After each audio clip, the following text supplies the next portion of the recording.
We must now consider Christian morality as regards sex, what Christians call the virtue of chastity. The Christian rule of chastity must not be confused with the social rule of modesty in one sense of that word, i.e., propriety or decency. The social rule of propriety lays down how much of the human body should be displayed and what subjects can be referred to, and in what words, according to the customs of a given social circle. Thus, while the rule of chastity is the same for all Christians at all times, the rule of propriety changes. A girl in the Pacific Islands wearing hardly any clothes and a Victorian lady completely covered in clothes might both be equally modest, proper, or decent, according to the standards of their own societies. And both, for all we could tell by their dress, might be equally chaste or equally unchaste. Some of the language which chaste women used in Shakespeare's time would have been used in the 19th century only by a woman completely abandoned. When people break the rule of propriety, current in their own time and place, if they do so in order to excite lust in themselves or others, then they are offending against chastity. But if they break it through ignorance or carelessness, they are guilty only of bad manners. When, as often happens, they break it defiantly in order to shock or embarrass others, they are not necessarily being chaste, but they are being uncharitable. For it is uncharitable to take pleasure in making other people uncomfortable. I do not think that a very strict or fussy standard of propriety is any proof of chastity or any help to it, and I therefore regard the great relaxation and simplifying of the rule which has taken place in my own lifetime as a good thing. At its present stage, however, it has this inconvenience that people of different ages and different types do not all acknowledge the same standard, and we hardly know where we are. While this confusion lasts, I think that old or old-fashioned people should be very careful not to assume that young or emancipated people are corrupt whenever they are, by the old standard, improper, and in return that young people should not call their elders prudes or Puritans because they do not easily adopt the new standard. A real desire to believe all the good you can of others and to make others as comfortable as you can will solve most of the problems. Chastity is the most unpopular of the Christian virtues. There is no getting away from it. The old Christian rule is either marriage with complete faithfulness to your partner or else total abstinence. Now this is so difficult and so contrary to our instincts that obviously either Christianity is wrong or our sexual instinct, as it now is, has gone wrong, one or the other. Of course, being a Christian, I think it is the instinct which has gone wrong. But I have other reasons for thinking so. The biological purpose of sex is children, just as the biological purpose of eating is to repair the body. Now, if we eat whenever we feel inclined and just as much as we want, it is quite true that most of us will eat too much, but not terrifically too much. One man may eat enough for 2, but he does not eat enough for 10. The appetite goes a little beyond its biological purpose, but not enormously. But if a healthy young man indulged his sexual appetite whenever he felt inclined, and if each act produced a baby, then in 10 years he might easily populate a small village. This appetite is in ludicrous and preposterous excess of its function. Or take it another way. You can get a large audience together for a strip tease act.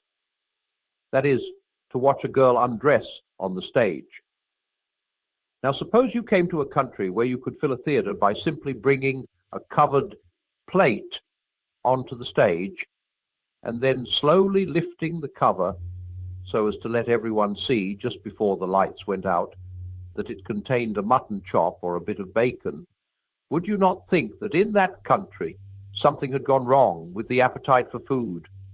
And would not anyone who had grown up in a different world think there was something equally queer about the state of the sex instinct among us? One critic said that if he found a country in which such striptease acts with food were popular, he would conclude that the people of that country were starving.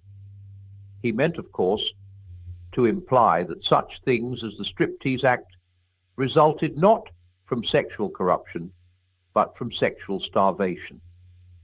I agree with him that if, in some strange land, we found that similar acts with mutton chops were popular, one of the possible explanations which would occur to me would be famine.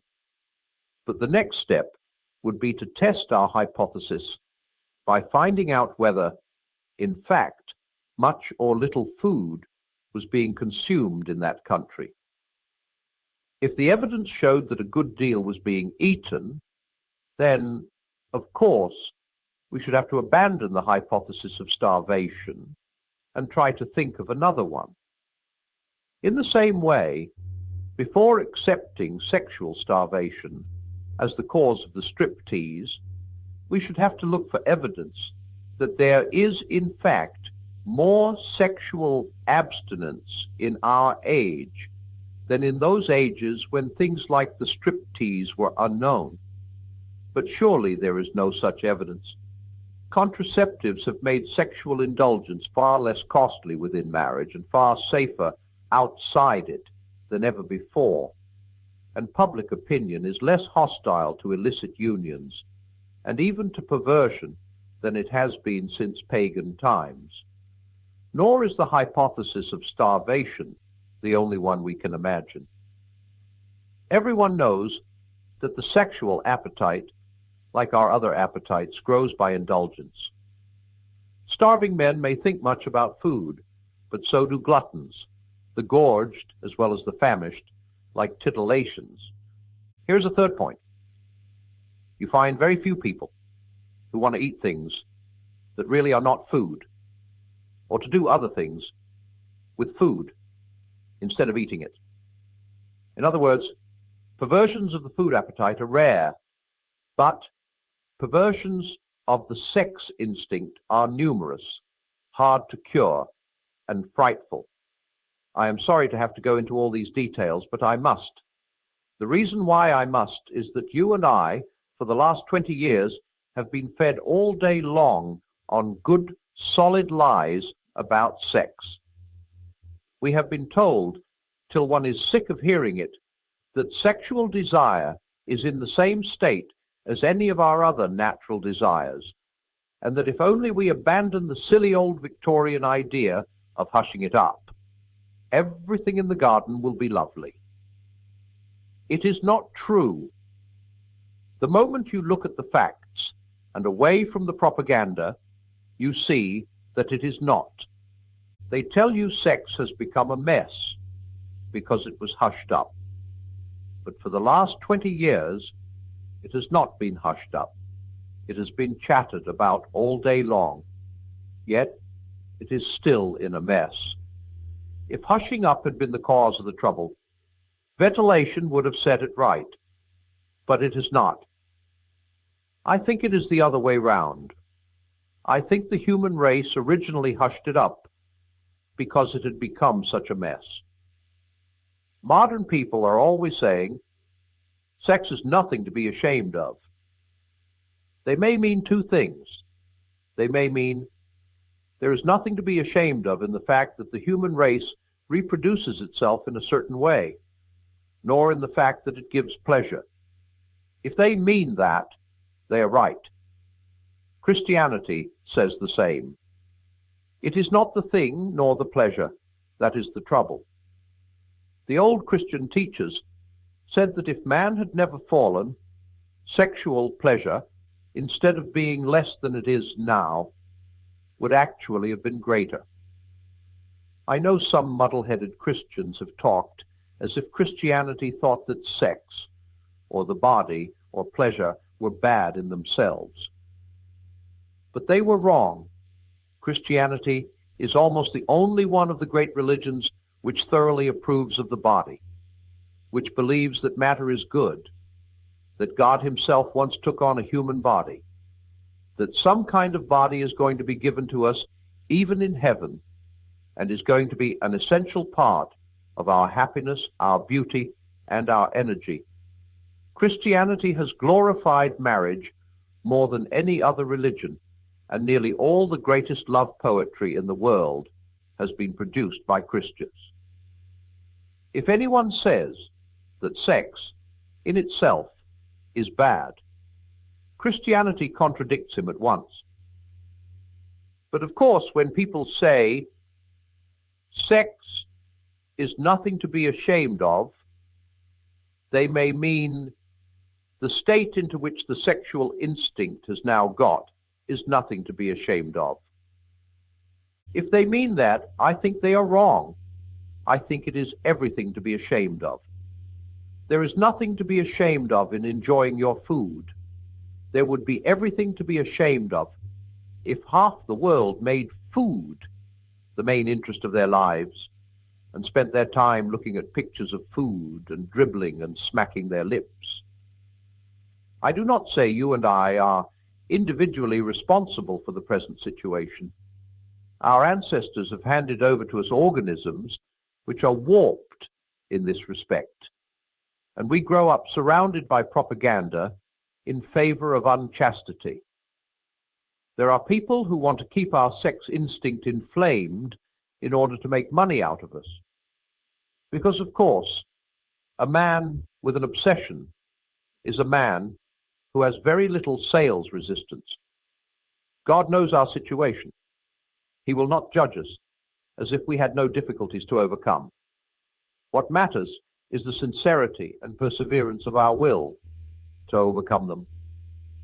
Before we can be cured, we must want to be cured. Those who really wish for help will get it. But for many modern people, even the wish is difficult. It is easy to think that we want something when we do not really want it. A famous Christian long ago told us that when he was a young man, he prayed constantly for chastity. But years later, he realized that while his lips had been saying, "O Lord, make me chaste," his heart had been secretly adding, "But please, don't do it just yet." This may happen in prayers for other virtues too, but there are three reasons why it is now specially difficult for us to desire, let alone to achieve, complete chastity. In the first place, our warped natures, the devils who tempt us, and all the contemporary propaganda for lust, combine to make us feel that the desires we are resisting are so natural, so healthy, and so reasonable that it is all most perverse and abnormal to resist them. Poster after poster, film after film, novel after novel associate the idea of sexual indulgence with the ideas of health, normality, youth, frankness, and good humor. Now, this association is a lie.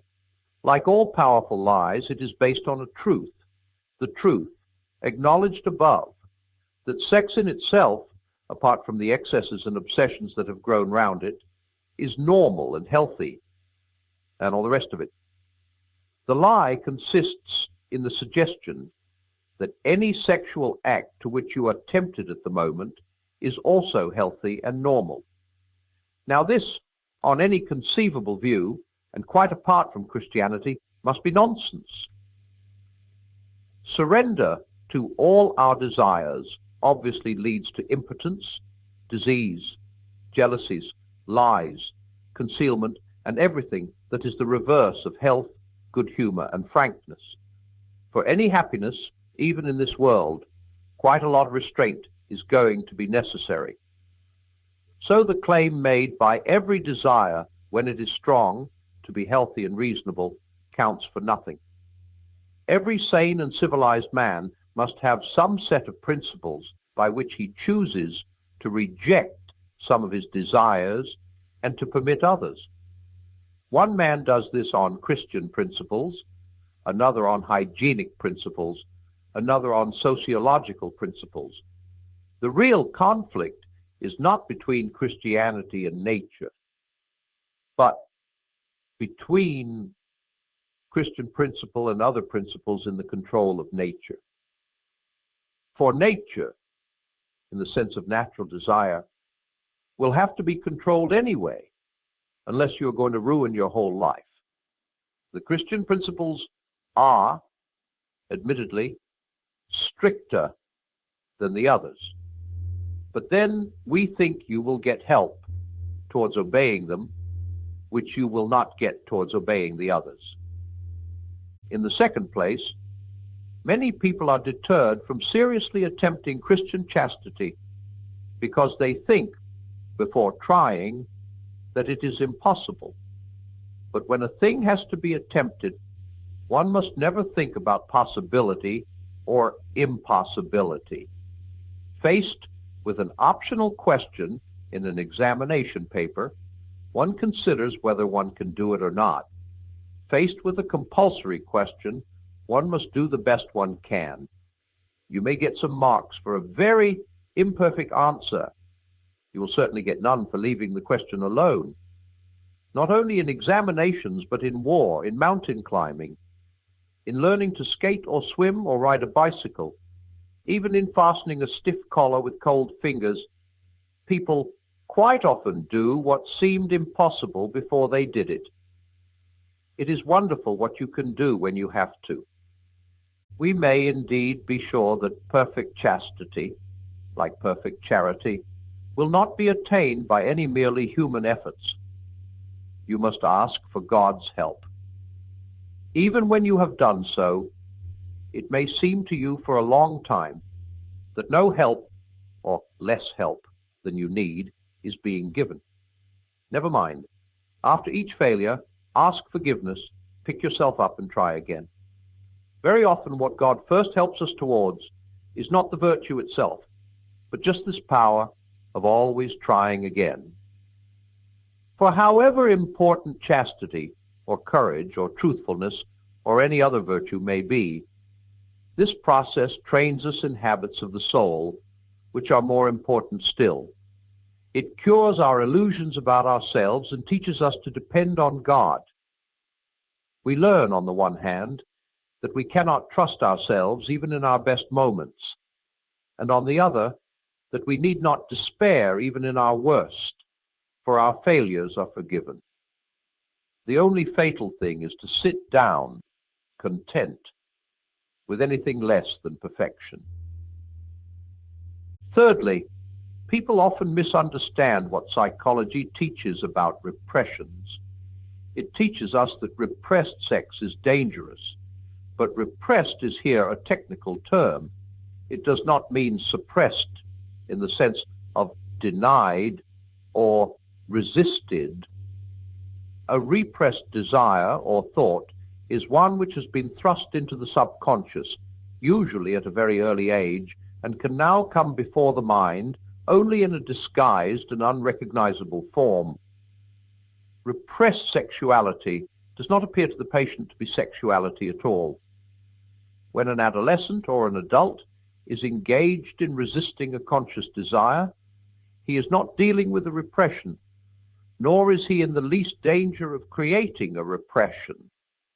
On the contrary, those who are seriously attempting chastity are more conscious and soon know a great deal more about their own sexuality than anyone else.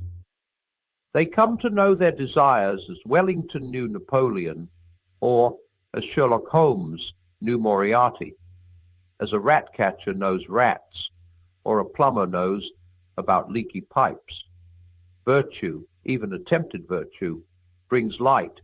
Indulgence brings fog. Finally, though I have had to speak at some length about sex, I want to make it as clear as I possibly can that the center of Christian morality is not here. If anyone thinks that Christians regard chastity as the supreme vice, he's quite wrong. The sins of the flesh are bad, but they are the least bad of all sins. All the worst pleasures are purely spiritual. The pleasure of putting other people in the wrong, of bossing and patronizing and spoiling sport, and backbiting, the pleasures of power, of hatred.